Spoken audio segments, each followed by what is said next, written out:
For decades, historians thought they knew how these battles were won. But hidden orders, secret strategies, and untold mistakes reveal a truth far more shocking than we ever imagined. The hidden gamble at Normandy, June 6, 1944, Normandy coast, France. The roar of engines drowns the sound of the sea. Inside a landing craft bucking against the waves, Sergeant David Granger tightens his grip on his M1 Garand, his knuckles pale beneath the grime. The ramp will drop any second now. Above, the sky is thick with aircraft, C-47 seconds, Spitfires, and Thunderbolts streaking overhead like silver arrows. The invasion of Europe has begun. But what the men on these boats don't know, what only a handful of Allied commanders are aware of, is that this invasion, the largest amphibious assault in history, was built on a lie so intricate it fooled Hitler himself. The operation was called Fortitude South, a deception so elaborate it turned the tide of war before a single shot was fired on the beaches of Normandy. Weeks before D-Day, the Allies crafted a ghost army. Inflatable tanks, wooden aircraft, fake radio transmissions, all part of a grand illusion. British intelligence even fed false reports through double agents, convincing the German High Command that the invasion would strike Pas de Calais, not Normandy. One of those agents, a Spaniard codenamed Garbo, became the linchpin of the entire ruse. From a small apartment in London, he sent hundreds of messages to the Abwehr, Germany's intelligence agency, filled with fabricated troop movements and invented officers. The Germans trusted him so deeply that they paid him while he secretly served the Allies. Even as men died on Omaha Beach, Hitler's armored divisions remained idle near Calais, waiting for an attack that never came. By the time they realized the truth, it was too late. At 6:30 hours, the ramp drops. Bullets slice through the salt air. Granger dives into the surf, his helmet filling with water, the sand before him exploding under machine gun fire. He claws forward, dragging his rifle through the chaos. Around him, hundreds fall. From the cliffs above, German gunners, veterans of the Eastern Front, unleash streams of 7.92 mm rounds from their MG-42S. Each weapon can fire 1,200 rounds per minute, and for the first terrible hour, the beach becomes a slaughterhouse. But behind this storm of lead lies another secret, one not written in most history books. The German defenders at Omaha weren't expecting this level of ferocity either. Their commanding officer, Major General Dietrich Kress, had begged for reinforcements weeks earlier. He knew the Allies would land somewhere along the French coast, but Berlin had tied his hands. Hitler's no-retreat orders, issued from his mountain headquarters, prevented local commanders from repositioning their forces without direct approval. As the battle raged, messages crawled up the German chain of command and sat unanswered for 9 precious hours. By midday, the fog of war had lifted enough for the Allies to regroup.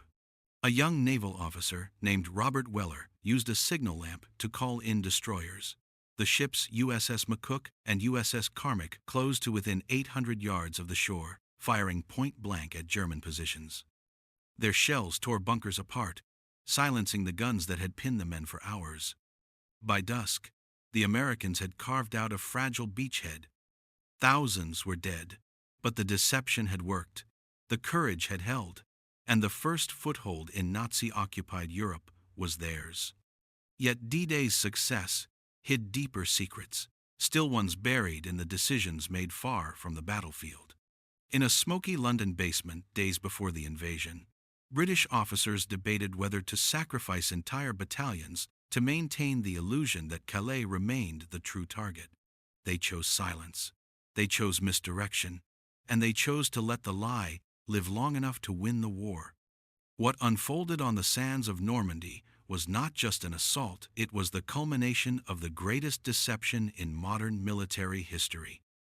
And in the east, far from the beaches of France, another storm was brewing, a battle so brutal that it would rewrite the very definition of human endurance.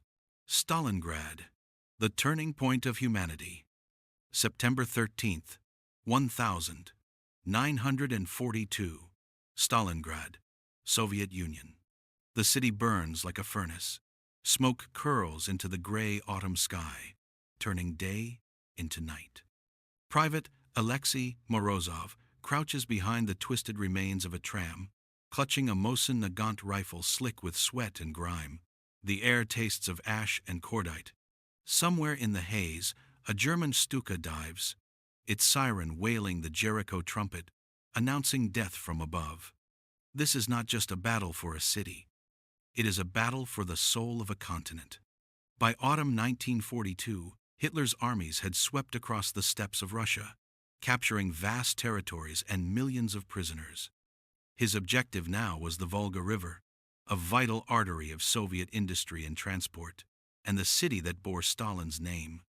But behind the Wehrmacht's apparent momentum lay a secret mistake, one born not of ignorance, but hubris. When German intelligence first assessed Soviet resistance in the south, their reports were fatally flawed.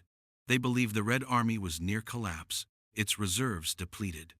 What they didn't know was that Soviet factories east of the Urals had been relocated and rebuilt, churning out tanks, rifles, and artillery faster than ever before.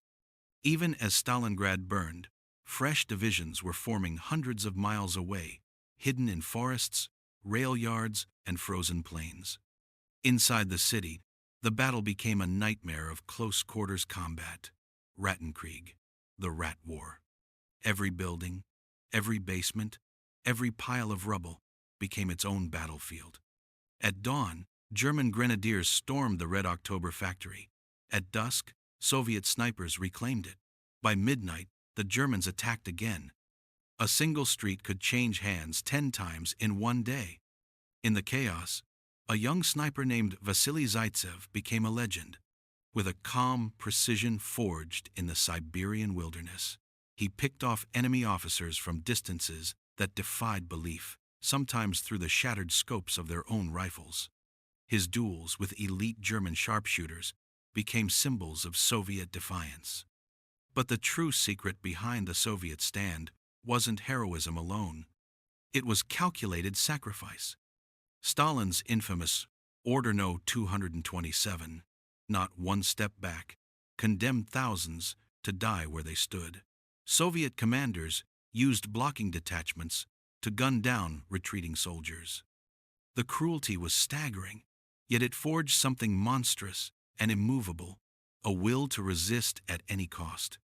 Meanwhile, in the German High Command, cracks began to show.